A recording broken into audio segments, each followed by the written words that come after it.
जय गुरु जी, शुक्राना गुरु जी। उसमें कुछ डिस्टरबेंस आ रही थी तो इसी करके ये दोबारा शुरू कर रहे हैं। संगत अभी जुड़ जाए, अभी लाइव वॉचिंग आ जाए। अभी उसमें कुछ डिस्टरबेंस आ रही थी। जय गुरु जी, शुक्राना गुरु जी।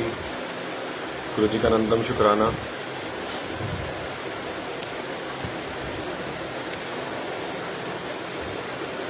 संगत जी अब लाइव आ रहा है, अब क्लियर आ रही है वॉइस।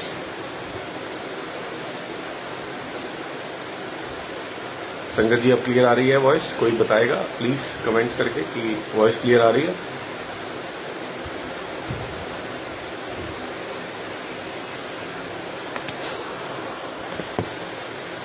जय गुरु जी, शुक्राना गुरु जी। जी वॉइस क्लियर आ रही है। अब आपको डिस्टरबेंस तो नहीं है वॉइस के अंदर संगत जी?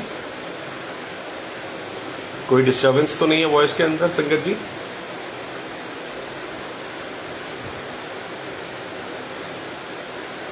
जय गुरु जी, शुक्राना गुरु जी। कोई डिस्टरबेंस तो नहीं है? एक बार प्लीज आप बता देंगे तभी आगे कंटिन्यू करते हैं। नीलम आंटी कोई डिस्टरबेंस तो नहीं आ रही? कोई डिस्टरबेंस तो नहीं आ रही? ठीक है, शुक्राना गुरु जी का अनंतम शुक्राना। आज फोर्थ पार्ट कंटिन्यू मालिक करवाएंगे। पहला पार्ट कि गुरु कौन होता है, गुरु हमारी लाइफ में किस लिए आता है। दूसरा पार्ट गुरु का हमारी लाइफ में क्या इंपॉर्टेंस है। तीसरा पार्ट लंगर प्रसाद की महिमा। आज उसी को आगे बढ़ाते हुए चौथा पार्ट मालिक का गुणगान। समंदर में से चम्मच के बूंदों के थ्रू मालिक जितना कराएगा वो आप ही कराएंगे, वो जितना कराएंगे आप ही कराएंगे। गुरु की महिमा है अमित, कहीं ना सके श्रुतिशेष। जिनकी कृपा कटाक्ष से रंकु होत नरेश। गुरु की कृपा जिन पे पड़ जाती है वो रंक से राजा बन जाते हैं। वो रंक से राजा बन जाते हैं, चाहे वो आध्यात्मिक धन से, चाहे वो संसारिक धन से। इन दोनों चीजों में फर्क होता है एक्चुअली। हमारी मांग गलत होती है। हम गुरु से जुड़ते हैं, सत्संग से जुड़ते हैं, किसी इष्ट से, देवी देवता से जुड़ते हैं, मंदिर जाते हैं, गुरुद्वारे जाते हैं अपनी छोटी छोटी मांगे लेकर, जिसको हम बिजनेस कहते हैं कि मालिक मेरा ये काम बना दे, मैं ऐसा करूंगा, मेरे को ये दे दे, मैं वैसा करूंगा, ऐसा करूंगा, वैसा करूंगा। हमारी मांग ही गलत है संगत जी, हमारी मांग ही गलत है। हम सही मांग मांगते ही नहीं है क्योंकि हमारे अंदर भूख नहीं है। भूख किस चीज की? भूख मालिक को पाने की भूख हमारे अंदर नहीं है, इसीलिए हम भटकते हैं। थोड़े से हमारे इकट्ठे हुए कार्मिक अकाउंट के अच्छे हमें गुरु मिला, वहां पे हमने थोड़े और अच्छे कर्म करे, हमें गुरु की संगत मिली। हमने थोड़े से और अच्छे कर्म करे, हमें गुरु ने सेवा प्रदान करी। उसके बाद हमने वहां पे और अच्छे कर्म करे, गुरु ने हमारी बाह पकड़ ली। कहते हैं ना, एक गरीब निवाज मेरी बाह पकड़ ले, कि गुरु जी अगर आप हमारी बाह पकड़ लोगे तो हमारा भवसागर से पार होना निश्चित है। संगत जी आपका सत्संग बहुत इंपॉर्टेंट है, बहुत इंपॉर्टेंट है। आपकी लाइफ की प्रॉब्लम्स, परेशानियां, हमें जो पता ही नहीं है हमारी मालिक की इतनी महिमा है, इतनी महिमा, इतनी महिमा है। अगर उन महिमा से थोड़ा सा भी अगर आप आज ज्ञान हासिल कर लेंगे जो मालिक आपको देंगे, तो आपका भवसागर से पार होना मालिक जाने वो ऑलमोस्ट तय हो जाएगा। क्योंकि हम चलते गुरु के रास्ते पर नहीं है। गुरु के पास जरूर जाते हैं पर गुरु के रास्ते पर नहीं चलते। हम टीचर भी यही कहती है ना बच्चों को कि कॉपी चूमने से कुछ नहीं होगा जब तक इसको पढ़ोगे नहीं। तो गुरु के रास्ते पर अगर नहीं चलोगे तो जितने मर्जी जोर लगा लो, जितना मर्जी जोर लगा लो, कोई फायदा नहीं है। जो पिछला सत्संग मालिक ने कराया था वो कराया था लंगर प्रसाद की महिमा के ऊपर। आज उसको थोड़ा सा आगे बढ़ाते हैं। कि लंगर प्रसाद अमृत है, उसको झूठा नहीं छोड़ना, किस प्रकार सेवा करनी है, कैसे करनी है। कई संगत के क्वेश्चंस थे कि किस टाइम भोग लगाना है और किस टाइम भोग उठाना है। पहले उसको क्लियर करते हैं, फिर आगे आप प्लीज़, सबसे रिक्वेस्ट है कि कॉपी पेन लेके बैठना। आज मालिक ऐसी लीलाएं शेयर करवाएंगे, ऐसी लीला शेयर करवाएंगे, इतने सिंपल तरीका, और हमारा मालिक कल्याण कर देंगे दुखों से, रोगों से। तो कॉपी पेन लेके बैठना। पहला, अगर 2 घंटे का सत्संग मालिक करवाते हैं, हम 1 घंटे का सत्संग कर लेते हैं। हम संगत जी कोई पिक्चर देखने जाते हैं ना, 2 घंटे 3 घंटे, शादी पे 4 घंटे 5 घंटे देते हैं। हम मालिक के लिए क्या 2 घंटे नहीं निकाल सकते? हम, कोई आंटी कहती है 1 घंटे के सत्संग की प्लेलिस्ट, कोई कहती है आधे घंटे तक आ गया। संगत जी, जिसने हमारा कल्याण करना है, जिसने हमारा बेड़ा पार करना है, हम 2 घंटे भी मालिक के साथ नहीं जुड़ सकते, क्योंकि अपने अंदर की भूख होती है। इसमें गलती आपकी नहीं है, ये आपकी भूख है। आपकी भूख कितनी है वो डिपेंड करता है। अब संगत जी, ऐसे संग से मालिक ने जोड़ दिया, रात को 12 बजे सत्संग शुरू कराते हैं, सुबह के 7-8 बज जाते हैं, पता ही नहीं चलता, और सारे प्रेमी बैठते हैं। अंदर अंदर की भूख होती है। तो कोशिश करा करो 2 घंटे कम से कम तो मालिक को दिया करो। 2 के 2.5 हो जाए, 3 हो जाए, 4 हो जाए, उसका कोई फर्क नहीं पड़ता, पर मालिक को कम से कम एक 2 घंटे की जो मर्यादा है वो तो रखो। अब इस 2 घंटे की मर्यादा में हमने क्या करना है? गुरु जी का चोला लगाना है। चोला नहीं मिलता, कोई बात नहीं, वो भाव के हैं। साफ नई चद्दर बिछा दो, साफ नई चद्दर बिछा दो। फूलों की भी जरूरत नहीं है, फूल मिलते हैं ठीक है, नहीं तो अपने मन के भाव के फूल गुरु के चरणों में अर्पण कर दो, उनको मत्था टेको, सजा दो। और चोला डालते हुए कोशिश ऐसे करो कि आप सही में उनको पहना रहे हो, सही में उनको पहना रहे हो। गुरु जी का एक्चुअल जो दुपट्टे का साइज होता है वो होता है 4.5 मीटर का, 2.5 मीटर शिव जी का, 2.5 मीटर पार्वती का। तो हम जो इतने छोटे छोटे चोले वो पहना देते हैं, वो भाव है, वो भी गलत नहीं है, वो भाव है। आप सोचो, अगर वाकई में अगर आप जो कपड़ा डाल सकते हो आप वही पहनाओगे ना मालिक को, उससे अच्छा ही पहनाओगे ना। तो इतने छोटे छोटे वस्त्र, भावों की बात है, जो मालिक ने सोची दी वो आपको उससे शेयर कर रहे हैं, उस बात से शेयर कर रहे हैं जो मालिक ने हमें सोची दी।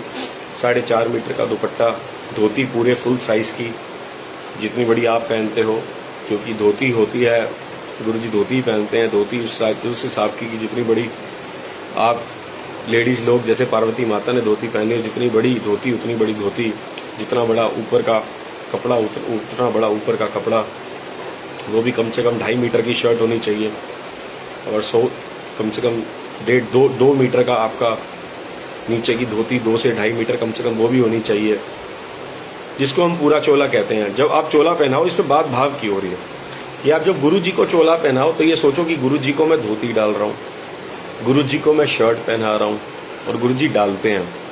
कई बार क्या होता है संगत जी, ऐसा हो जाता है कि गुरु जी चोला ही नहीं डालते, उठा के फेंक देते हैं। ये रियलिटी बात बता रहा हूँ आपको। मेरी आंटी हैं, वो गुरु जी को चोला की सेवा करती हैं, तो कहीं जाते हैं, कहीं जहाँ पे जल्दी होती है ना, जहाँ पे पता कि आधा घंटा रह गया, गुरु जी को अरदास करते हैं। पहले तो जब भी गुरु जी को चोला पहनाओ ना, अरदास करो, गुरु महाराज ये चोला मुझे डालना नहीं आता, ये चोला आप स्वयं भी डालोगे, मैं आपको चोला नहीं पहना सकती। वो इतने बड़े भगवान को हम चोला पहना सकते नहीं पता। अरदास करो, पहली अरदास नम्रता में आ जाओ, अरदास करो कि मालिक मैं आपको चोला नहीं पहना सकती, ये चोला आप स्वयं पहनोगे। ठीक है जी, आपने ऐसा किया, ये आपका फर्स्ट स्टेप। मत्था टेका, गद्दी को मत्था टेका, अच्छी तरह जिस सीट पे पहनाना उसको साफ किया। कोशिश करो 2 सीटर का सोफा ना हो, नहीं तो सिंगल सीटर का सोफा हो, जिसपे मालिक, जिसपे कोशिश करो कि हम जिस पे बैठ सकते हैं, वो एक शक्ति है, वो हवा में भी है, वो स्वरूप में भी है, वो छोटे से सोफे में भी है, वो बच्चे की चेयर में भी है। अभी एक आंटी के घर पे सत्संग था, उन्होंने छोटे बच्चे की चेयर लगाई थी। अब यकीन नहीं करेंगे संगत जी, एक छोटे बच्चे का हाथ टॉवल पे था, एक छोटे बच्चे का हाथ पूरा टॉवल पे छपा हुआ था। उसकी प्रेजेंस क्या थी कि उसके भाव थे, चाहे वो छोटी चेयर पे बैठे, उन्होंने अपना आकार छोटा कर लिया। पर कोशिश ये करो कि जो हम खाते हैं, जो हम पीते हैं, जो हम पहनते हैं, वो ही हम अपने गुरु के लिए करें। जो पहनते हैं, जो हम करते हैं, वो ही हम अपने गुरु के लिए करें। कि चेयर, जैसे इस चेयर पे मैं बैठा हूँ, हाँ इस पे मैं बैठ सकता हूँ, तो गुरु जी भी, हाँ जी मुझसे लंबे ही होंगे 1 इंच, तो हाँ जी गुरु महाराज बैठ पाएंगे। जुत्ती हम डाल देते हैं बिना सॉक्स के, इतनी वो जुत्ती चुभती है, पंजाबी जुत्ती इतनी चुभती है कि कोई कहने की बात नहीं। तो उसमें सॉक्स ज़रूर डाला करें, क्योंकि जितने भी महापुरुष होते हैं वो नंगे पैर नहीं होते। ये बात आज बहुत सारी ज्ञान की बातें मालिक ने खिलवाएगा, बड़े ध्यान से सुनना। ये महापुरुषों अपने चरण इसीलिए कवर करके रखते हैं क्योंकि पूरा ब्रह्मांड गुरु के चरणों में है। भजन है ना, सारे तीर्थ धाम आपके चरणों में, हे गुरुदेव प्रणाम आपके चरणों में। और लिखने वाले ने तो ये भी कह दिया है, ब्रह्मा विष्णु महेश भी आपके चरणों में। इसका मतलब ये है कि ब्रह्मा तक, विष्णु तक, महेश तक, उस परमात्मा तक पहुंचने का रास्ता आपके चरणों से होके निकलता है। तो जितने भी महापुरुष देखोगे ना, संत देखोगे, सब ने सॉक्स डाली होंगी, चाहे वो सर्दी हो चाहे वो गर्मी हो। बड़े मंदिर के चोले देखोगे ना, जिसमें गुरु जी के सॉक्स चरण नजर आते हैं, सब में सॉक्स होंगे, सब में सॉक्स होंगे। सॉक्स आपने डालनी है जुतियों के साथ। शूज लो, जुत्ती लो, आपके ऊपर है।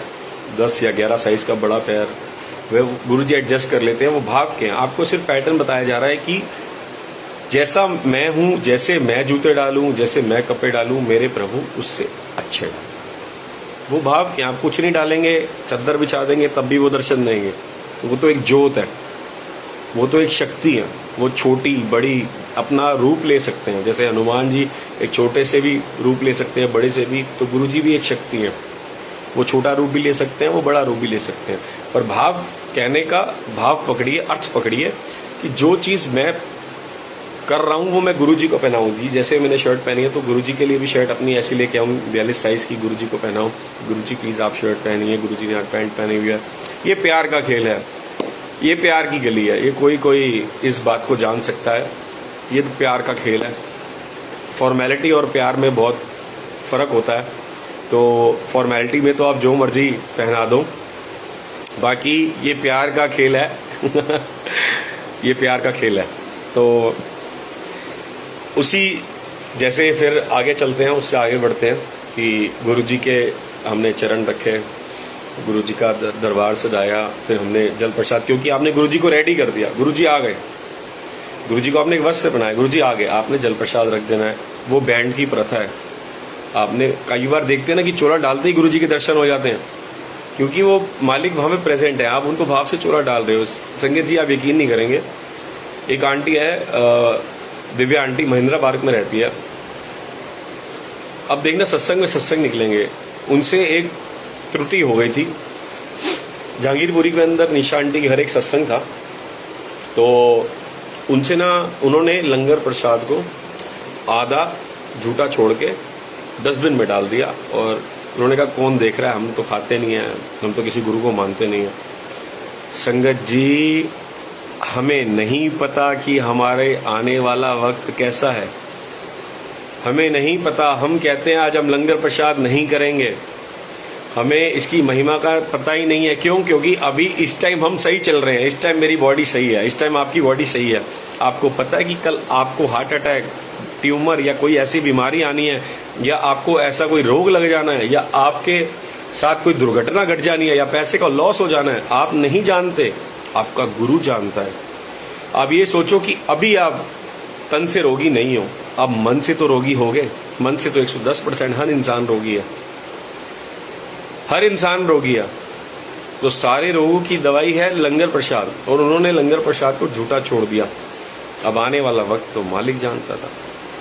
संगत जी, जिस अंकल की 1 लाख रुपए सैलरी थी, 1 साल के अंदर किराए के मकान पे आ गए। बच्चे को दूध पिलाने के पैसे भी नहीं थे, बच्चे को दूध पिलाने के पैसे भी नहीं थे। छोटे छोटे उनके बच्चे, एक लड़का एक लड़कियां, बड़े नाक रगड़े, गुरुजी हमसे गलती हो गई, हमसे गलती हो गई। इसका मतलब क्या है? इसका मतलब ये है कि हमें आने वाला टाइम नहीं पता। हम जो लंगर प्रसाद को झूठा छोड़ के जाते हैं ना, या घर पे जाके खा लेंगे, हमें पता सबको घर पे जाके ये मिठाई है, फिर भी हम घर पे लेके जाते हैं जबरदस्ती। कोई बीमार है तो उसके लिए ले जाओ। लंगर कभी भी मांग के नहीं लेना, नहीं लेना, नहीं लेना। कभी भी लंगर प्रसाद मांग के नहीं लेना, वहीं पे खा के जाना है। आपके बच्चे भी ब्लेस, सब कुछ ब्लेस। जब मालिक ने कह दिया, आज का टॉपिक क्या है कि गुरु की लीला पे जो उसने कथनी कर दिया उस पर चलना है। तो गुरु ने कह दिया कि लंगर प्रसाद नहीं करना, घर पे जाके यहीं पे करना है तो यहीं पे करना, चाहे 1 घंटा लगे चाहे आधा घंटा लगे। संगत जी उनको 2 साल लगे, वो नाक रगड़ते रहे। आज उनके हस्बैंड की अच्छी जॉब भी लगा दी, सैलरी भी लगा दी, सब कुछ कर दिया। वो पक्के गुरुजी वाले हो गए। हर हफ्ते, हर 2 हफ्ते में गुरुजी उनके घर सत्संग कराते हैं। कहने का भाव पकड़ना, हमें अपना आने वाला वक्त नहीं पता। अगर हम इस टाइम करोड़पति हैं, हमारा शरीर ठीक है, पर हमें आने वाला वक्त नहीं पता। अगर शरद पवार जी पूरी चाय प्रसाद पी लेते तो आज उनका आधा फेस टेढ़ा है, वो पूरा सीधा होता। पूरा फेस टेढ़ा था, आधा ठीक हो गया। चाय पत्ती आई, उन्होंने चाय छोड़ दी। अब प्रसाद छोड़ दिया तो वो अमृत है। और गुरु जी ने फरमाया कि जितना पिएगा उतना ठीक होएगा। इसीलिए कभी मत सोचो कि मैं ठीक हूं, मैं लंगर प्रसाद कर रहा हूं तो आने वाला टाइम मेरा सही है। आप नहीं जानते आपका आने वाला टाइम संगत जी कैसा है, वो गुरु जानता है। तो उसने क्या आपको अमृत खिला के आपका क्या क्या ब्लेस करना है, आप वो नहीं जानते। आगे चलते हैं सत्संग के लिए।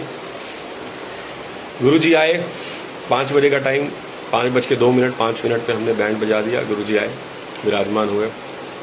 हमने सबसे पहली जोत जलाई। अब जोत जलाने का क्या मतलब होता है, परमात्मा तू भी जोत है, गुरु वो भी जोत है और मैं भी जोत हूं। हम सब जोतों ने इस एक जोत के अंदर समा जाना है। कई लोग 2 जोतें जलाते हैं मंदिर के अंदर गुरु जी के आने पे। ऐसा नहीं करना, चाहे वो माता रानी की हो, चाहे शिव जी की हो, चाहे कृष्ण भगवान की हो, चाहे और कोई गुरु की हो।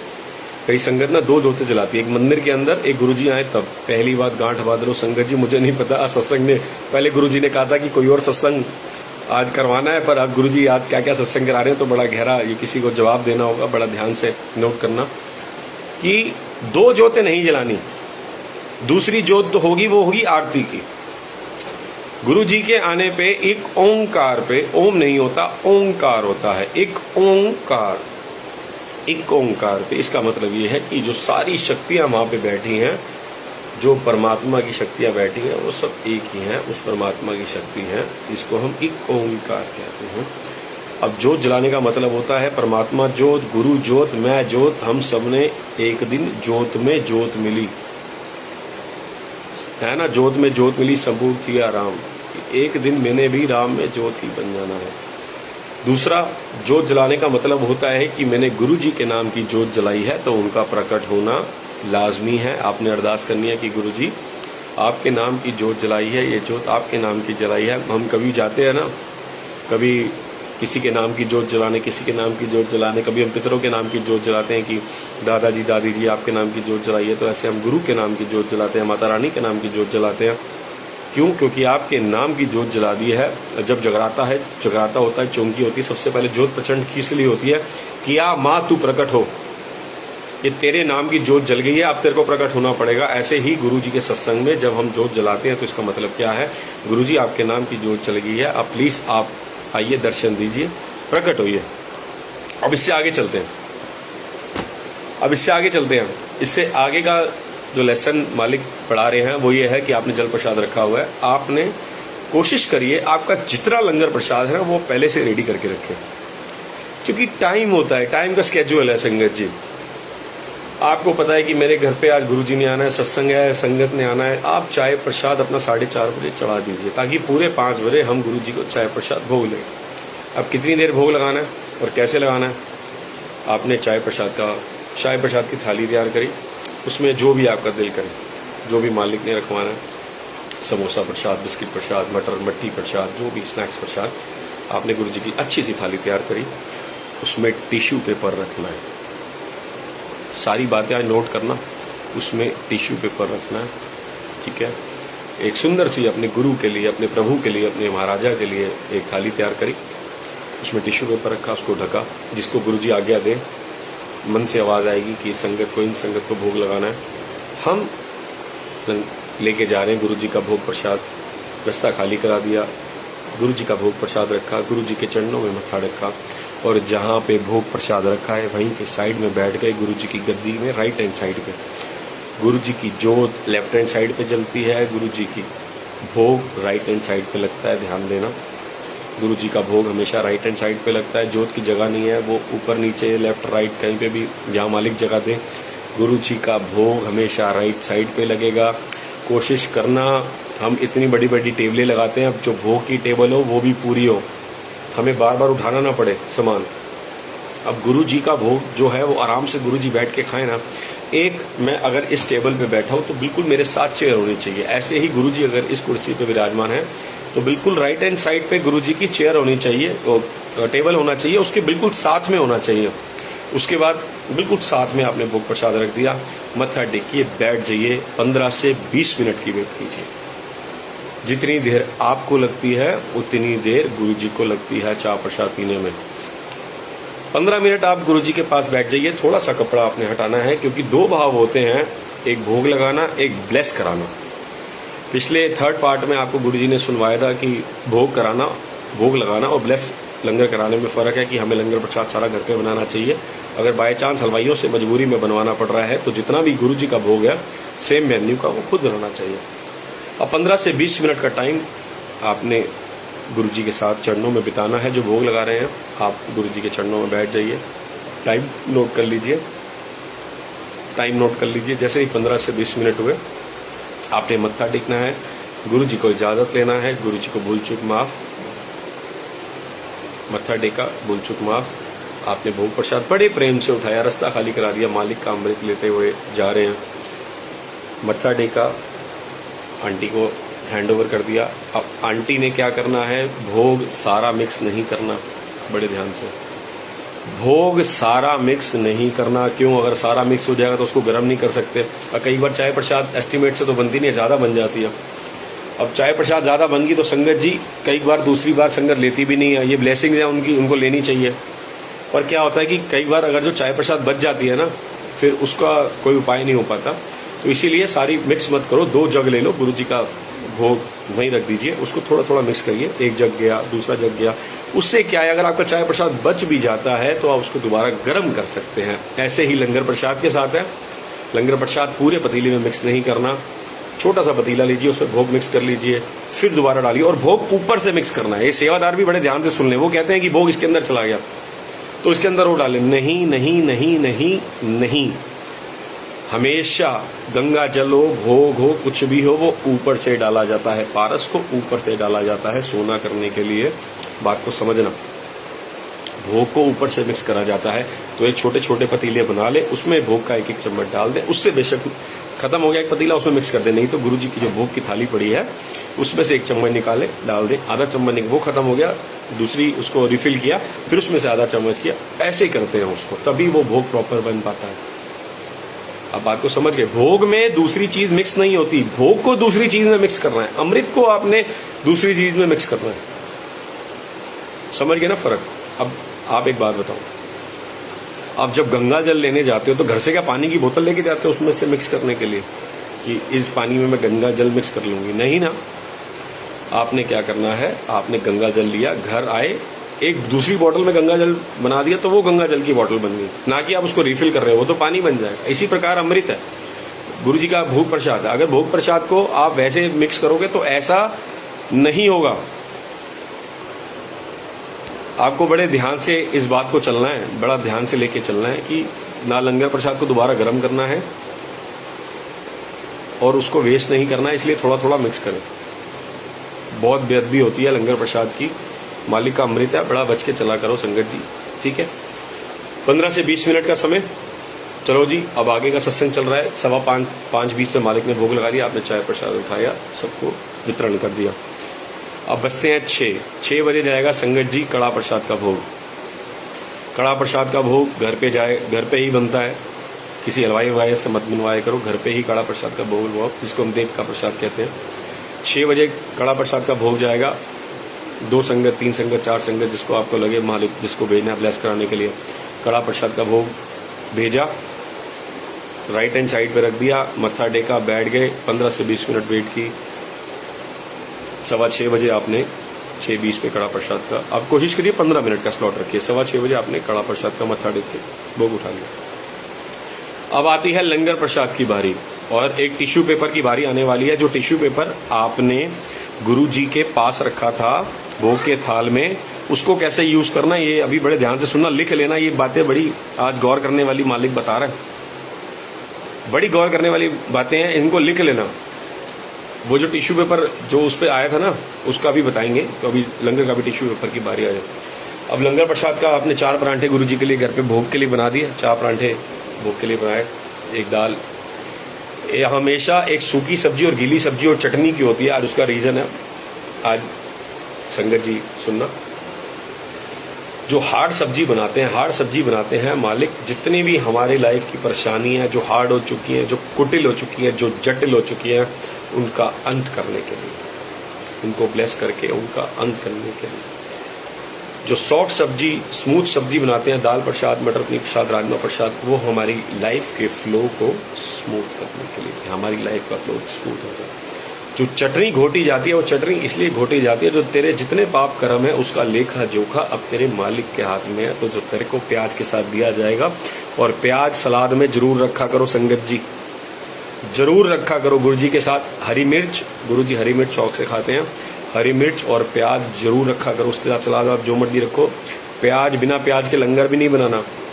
एक अंकल के हम घर पे गए, अभी पश्चिम बिहार में उनकी बेटी की शादी थी, तो पता लग जाता है कि बिना प्याज के बनाए कैसे बनाए। तो अंकल जैसी हलवाई के पास गए, मैंने अंकल जी आपने बिना प्याज लहसन के क्यों बनाया आपने आज? कहते हैं अंकल वो ना 1-2 ब्रह्मा कुमारी वाले हैं, वो ना प्याज लहसन नहीं खाते, तो उनके लिए हमने ये सारा लंगर हमने ऐसे कर दिया। हमने अंकल जी से एक बात पूछी, अंकल जी आप एक बात बताओ, आप अगर वहां जाते हो, आपने बिना प्याज लहसन का खाया, कह रहे ठीक है जी, हाँ मैं खाया। मैंने कहा अगर आप उनको ये बोलोगे कि मैं प्याज लहसन खाता हूं और मैं बिना प्याज लहसन के ये लंगर नहीं खाऊंगा, तो क्या आपके लिए प्याज लहसन डालेंगे? कह रहे बिल्कुल नहीं डालेंगे, बिल्कुल भी नहीं डालेंगे, वो उनकी गुरु की मर्यादा वो क्यों तोड़ेंगे? तो मैंने कहा आप बताओ आपने अपने गुरु की मर्यादा क्यों तोड़ी? जब नरातों के अंदर भी प्याज लहसन डलता है, जब नरातों के अंदर भी प्याज लहसन डलता है, जब लंगर सारा गुरुद्वारे की तरह बनता है मालिक के दर पे, तो आपने प्याज लहसन क्यों नहीं डलवाया? आपने प्याज लहसन क्यों नहीं डलवाया? कह रहे बात तो आपकी सही है। मैंने कहा हम अपनी मर्यादा अपने लोगों के हिसाब से नहीं चलाते, गुरु की मर्यादा गुरु के हिसाब से चलती है। हमारे गुरु का कथन है कि प्याज लहसन डलना है लंगर में तो डलना है। प्याज अगर भोग के लिए जाएगा, सलाद प्रसाद में जाएगा तो जाएगा। हमने किसी के लिए कोई रिश्तेदार खाए ना खाए, हमारा लेना देना नहीं है। ब्लेस करना उस मालिक का काम है, हमने उसका ठेका नहीं ले रखा। तो भोग लगाने में और ब्लेस कराने में संगत जी बहुत जमीन आसमान का फर्क है। ये सारी भाव की बात है। भक्ति सुख का मूल है, भक्ति सुख की खान, जाके हृदय भक्ति बसे पाए पद निर्वाण। ये भक्ति होती है, ये प्रेमा भाव भक्ति होती है। भक्ति के भी बहुत सारे आगे मालिक आपको कभी सुनाएंगे। ये प्रेमा भक्ति है, प्रेमा भक्ति। प्रेमा भक्ति वो होती है जो मेरे गुरु ने कह दिया मैंने करना ही करना है।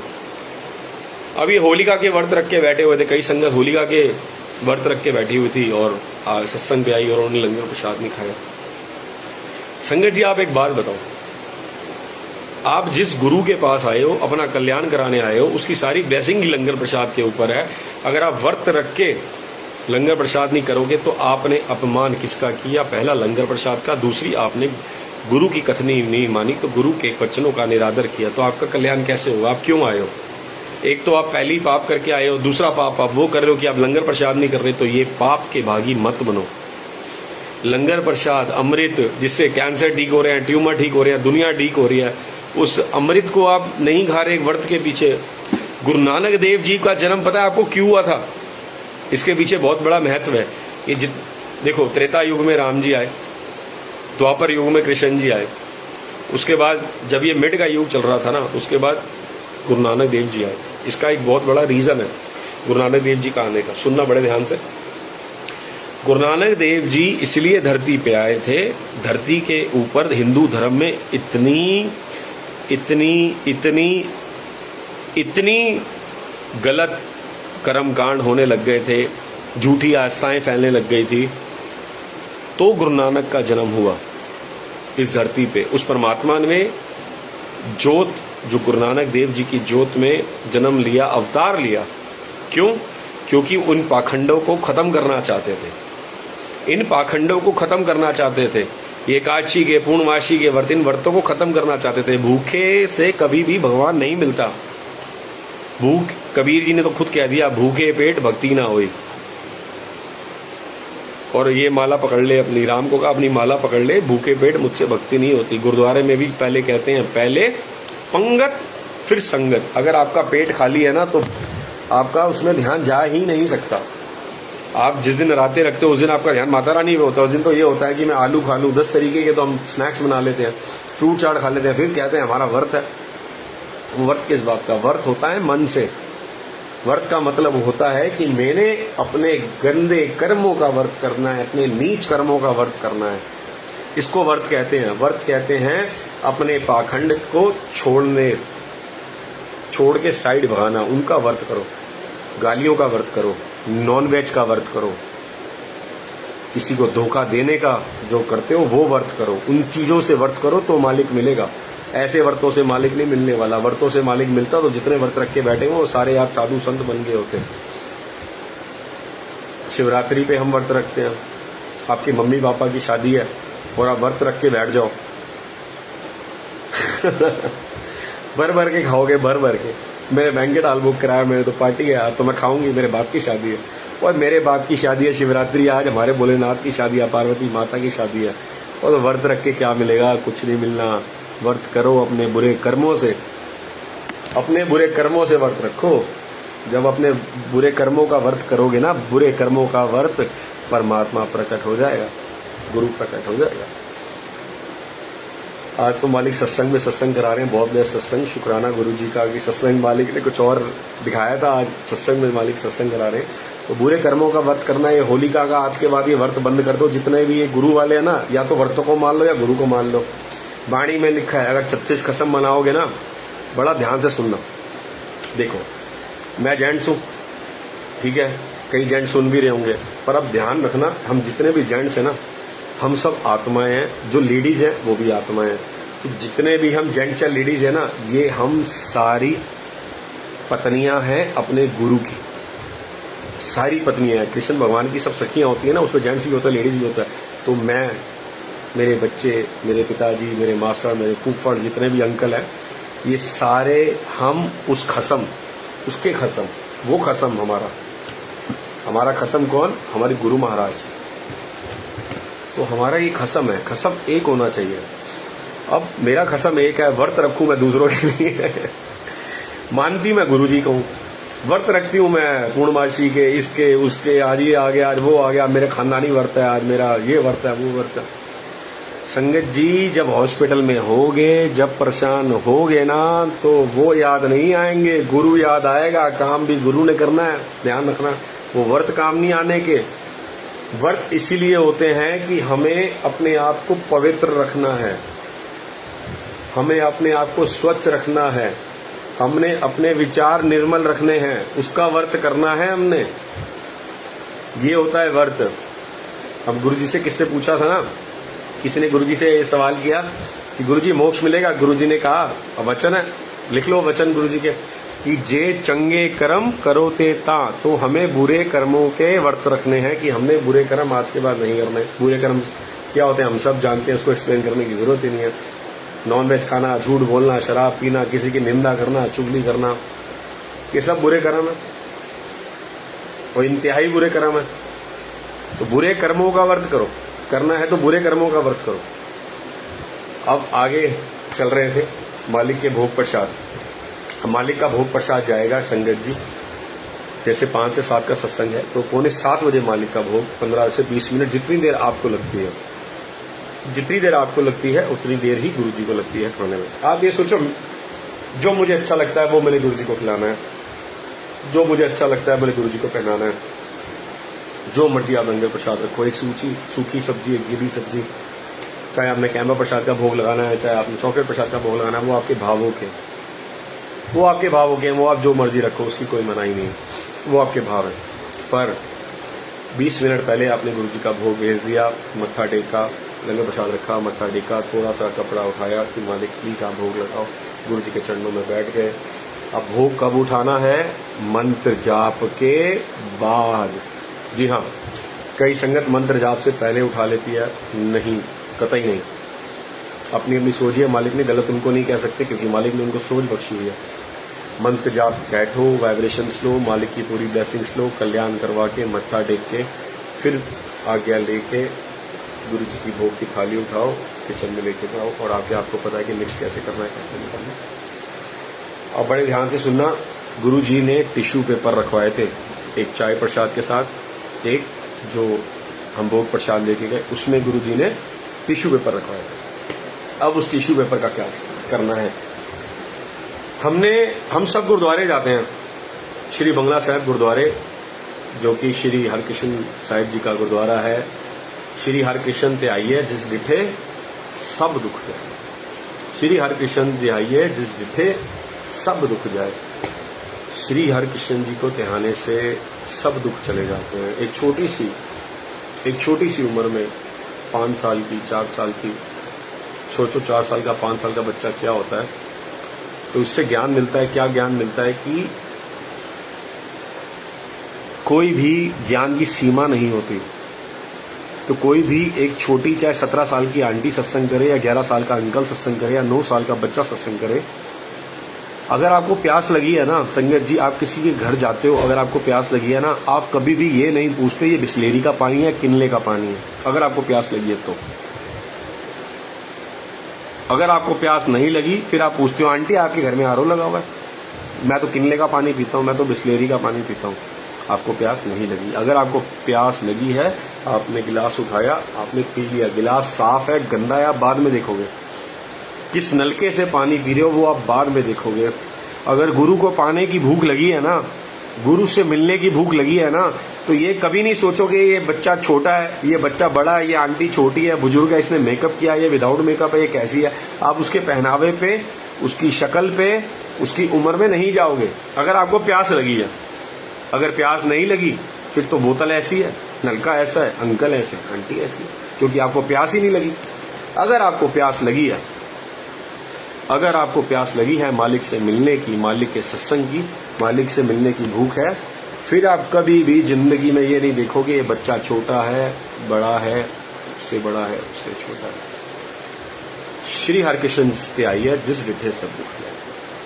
श्री हरकृष्ण साहिब जी जब गद्दी पे विराजमान थे तो एक पंडित आया, पंडित ने चालाकी दिखाई कि आपने अपना नाम तो हरकृष्ण लग दिया है, अगर आप गीता का सार करके बताओ तो मैं आपको गुरु मानूं। तो गुरु जी ने कहा कि आप एक काम करो, आप किसी को भी लेके आ जाओ, अगर मैं करूंगा तो तुम सोचोगे कि मैंने पढ़ के कर दिया। तुम एक काम करो, तुम किसी को भी पढ़ के ले आओ, तुम पकड़ के ले आओ और मैं उससे करवा दूंगा। अब उस पंडित ने क्या चालाकी करी संगत जी,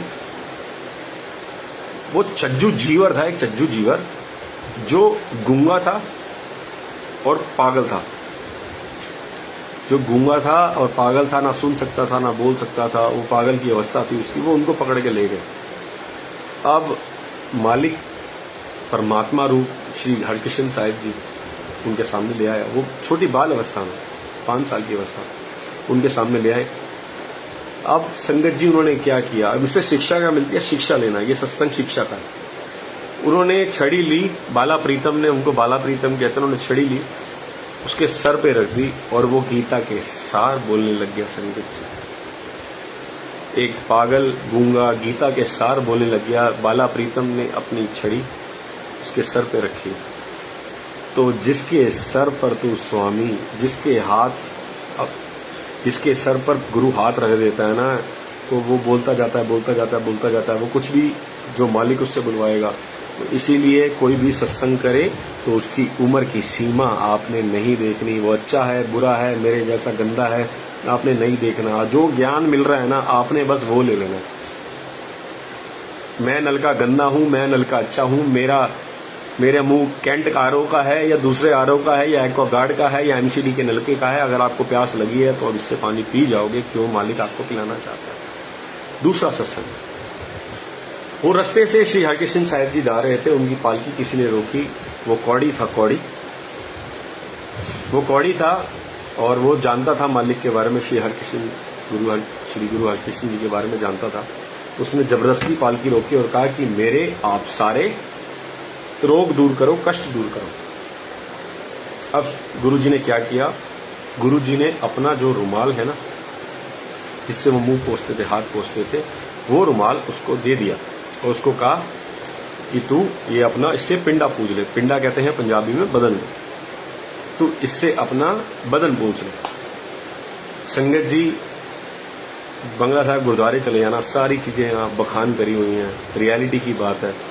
जैसे जैसे जैसे जैसे उस कोड़ी ने गुरु जी का रुमाल मलना शुरू किया शरीर पे, उसके वैसे ही सारे के सारे कष्ट, रोग, कोड़ सब दूर हो गए। सिर्फ गुरु जी का रुमाल जो गुरु जी ने उनको दिया था।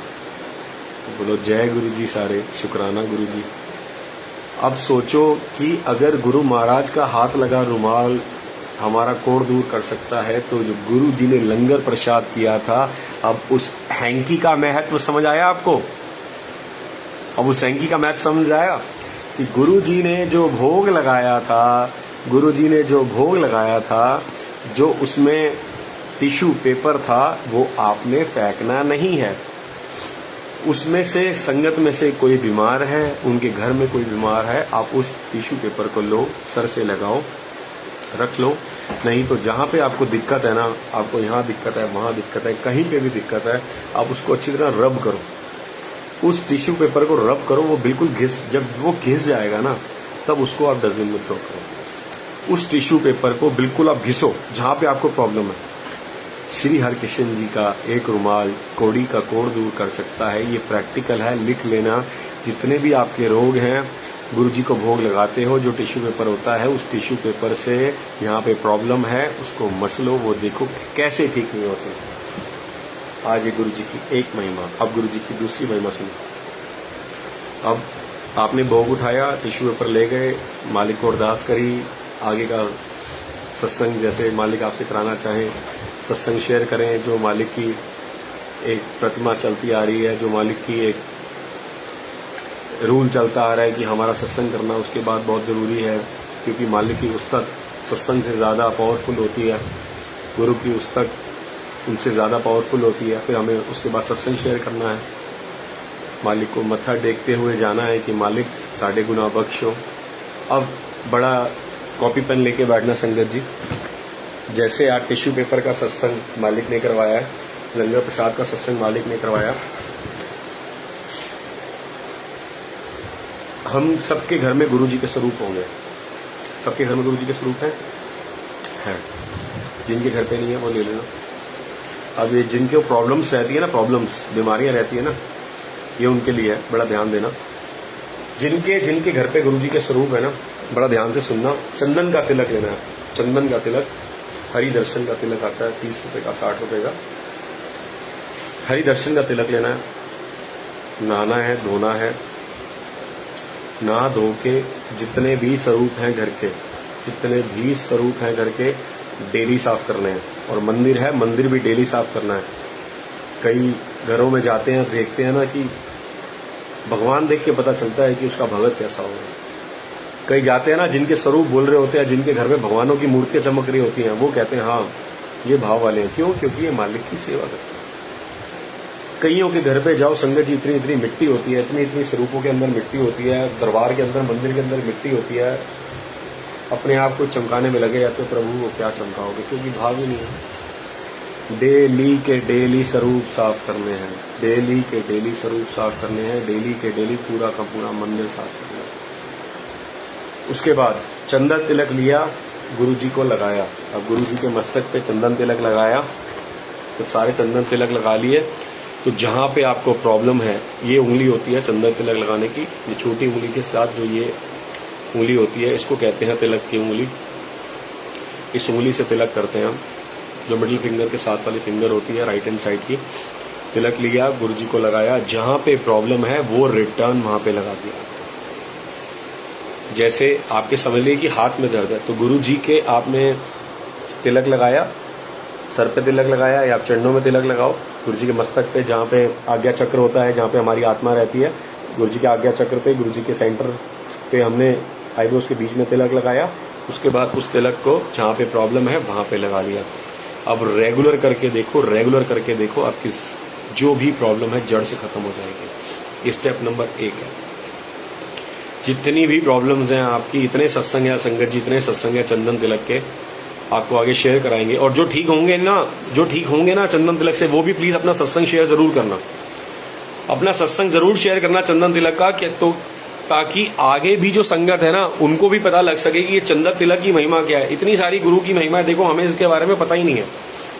इतनी सारी गुरु की महिमा है, चंदन तिलक की इतनी महिमा है। आप गुरु जी को चंदन तिलक करो, रिटर्न अपने जहाँ पे दिक्कत है, चाहे पैर पे लगाओ, चाहे पेट पे लगाओ, चाहे हिप पे लगाओ, जहाँ पे आपकी प्रॉब्लम है। क्योंकि प्रॉब्लम है आपने लगा दिया, उसके बाद जहाँ प्रॉब्लम है उसको वहां लगाओ, ठीक है। नहीं है तो गुरु जी के चरणों में 2-3 बार लगाओ, आप 2-3 बार लगाओ उस जगह पे।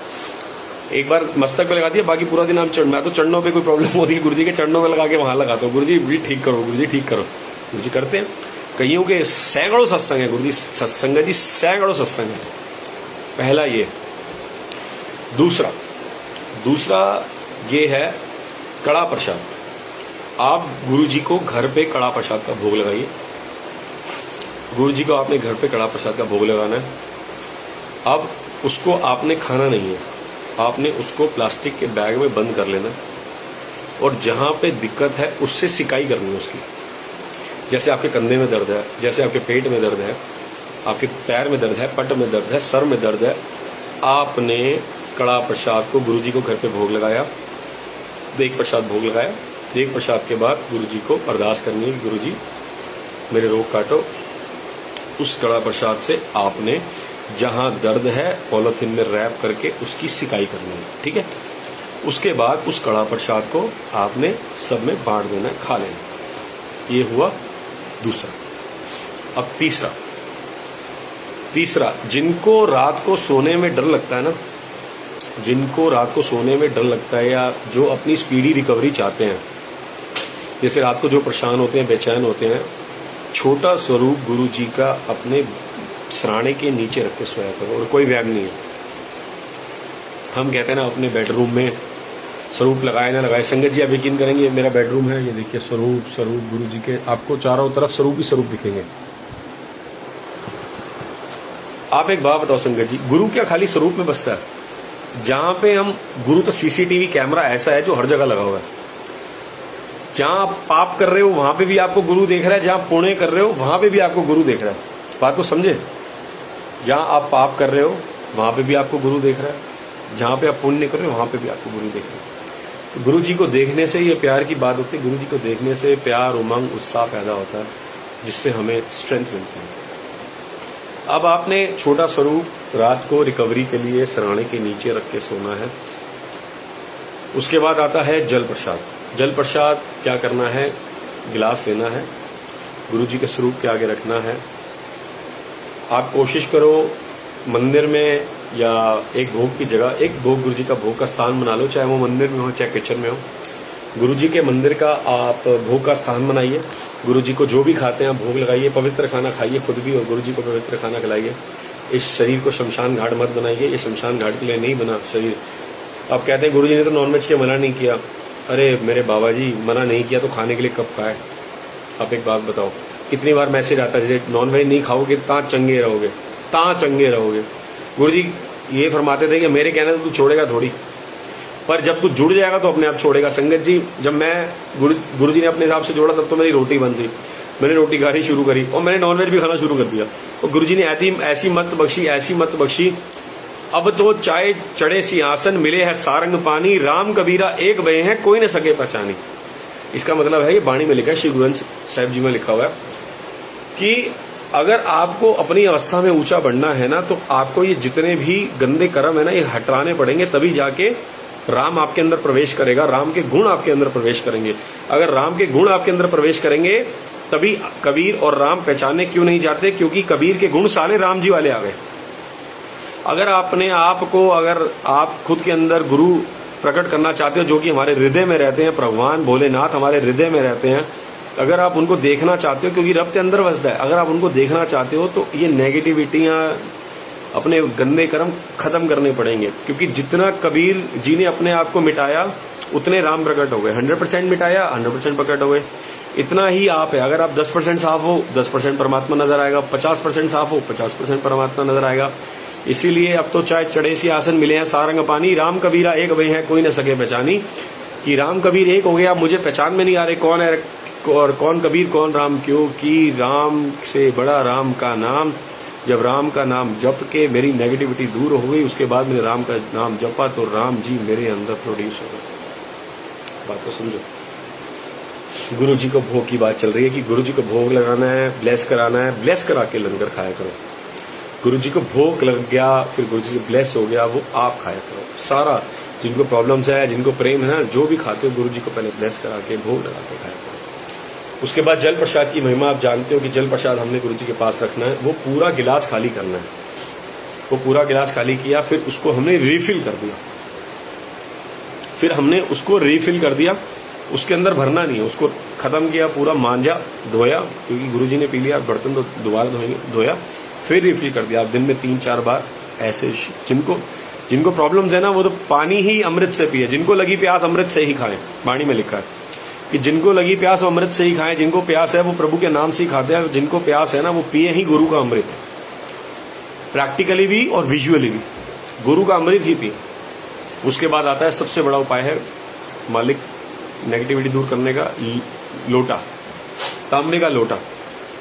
हम सब जानते हैं तांबे के लोटे के बारे में। थोड़ा सा तांबे के लोटे के बारे में आज हम मालिक बताएं, सबको जान लेते हैं। तांबे का लोटा लेना है संगत जी, और देख लेना उसके अंदर, उसके ऊपर ढक्कन भी होना चाहिए, कम से कम ये साइज हो तांबे के लोटे का, और उसमें डेंट नहीं होना चाहिए कोई भी, ना वो किसी के पैसे का दिया हो, आपके खुद के पैसे का खरीदा हो। खुद लेके आओ। अगर बड़े मंदिर से ब्लेस करा लो, नहीं होता गुरु जी के चरणों के साथ रख दो एक रात में, ठीक है। उसको वो ब्लेस हो जाएगा। गुरु जी के चरणों के साथ लगा के रखो, और उसके ऊपर ना लक्कड़ के ऊपर रखना, जमीन के ऊपर नहीं रखना। मंदिर है, यहाँ पे स्टैंड बना लो लक्कड़ का, लक्कड़ के ऊपर रखो। नहीं है किचन में गुरु जी का स्वरूप रखो, एक छोटी चौंकी आती है लक्कड़ की, वो ले लो, उसके ऊपर लोटा रखो। अब उसको आपने ना सरफ से मांजना है, ना विम से मांजना है, ना जूने से मांजना है। उसको मांजना है नींबू से, नमक से और हाथ से, ठीक है। ना कभी उस पर पीताम्बरी लगानी है, ना भी कभी उस पर नमक लगाना, ना कभी विम लगाना है, ना सरफ लगाना है। सिर्फ और सिर्फ नींबू, नमक और पानी से धोना है। डेली धोना है, डेली मांजना है। आप देख लो जितना आपके, जिस दिन आपको प्रॉब्लम होगी ना, उतना ही वो अगले दिन काला होगा। देख लेना, कभी भी हमारे साथ होता है, प्रैक्टिकल है। जितना भी आप उसको मांजोगे ना, और जितनी प्रॉब्लम्स होगी, वो उतना ही काला होगा। अब फिर अगले दिन चमक जाएगा। जिस दिन कोई प्रॉब्लम नहीं हो, उस दिन चमक रहा होगा। देख लेना, प्रैक्टिकल है। उसको आपने रखना है पूरी रात भर गुरु जी के चरणों में, लक्कड़ के ऊपर। फिर आपने सुबह खाली पेट उठते ही आधा पी लेना है, और नहाते हुए वो आधा आपने नहा लेना है। चाहे वो स्टील के गिलास में, किसी में भी, कोई फर्क नहीं पड़ता। स्टील के गिलास में पलटा, पी लिया, आधा बच गया। फिर आप स्टील का गिलास लेके आए, फिर पलटा, आपने पी लिया, वो खाली हो गया। उसको रिफिल करके गुरु जी के पास रख दो, वो फिर अमृत बन जाएगा। रात को जब धो, फिर वो अमृत प्रसाद फिर पी लो, वो जल प्रसाद आप फिर पी लो। तो ये लोटे की महिमा आज मालिक ने आपको बहुत सारी महिमा बताई। टिश्यू पेपर की जो सत्संग में होता है, चंदन तिलक की। और सबसे रिक्वेस्ट है, जिनके भी इससे काम बनेंगे ना, जिनके भी प्रॉब्लम्स दूर होंगी, सब शेयर करना फेसबुक पे। गुरु जी का सिमरन पेज है, नहीं तो मैसेंजर पे शेयर करना।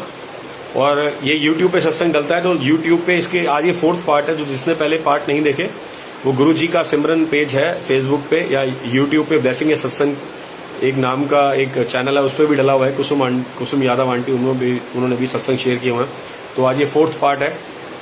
और बाकी जिनका काम बनेगा ना, जिनकी प्रॉब्लम दूर होंगी, वो अपना सत्संग जरूर शेयर करना। और 110% होगा, 110%। ऐसी कितनी सारी संगत के साथ हो चुका है। Miracles of Guru ji, स्वातिपुरी aunty बहुत करती हैं शेयर। बहुत अनंतम शुक्राना है गुरु जी का। इतनी छोटी छोटी, आप सोचो कि इतना अथाह ज्ञान का समंदर हमारे गुरु जी, एक छोटी छोटी चीजों से हमारी कैसी बीमारियां दूर करते हैं जो हमें पता ही नहीं है।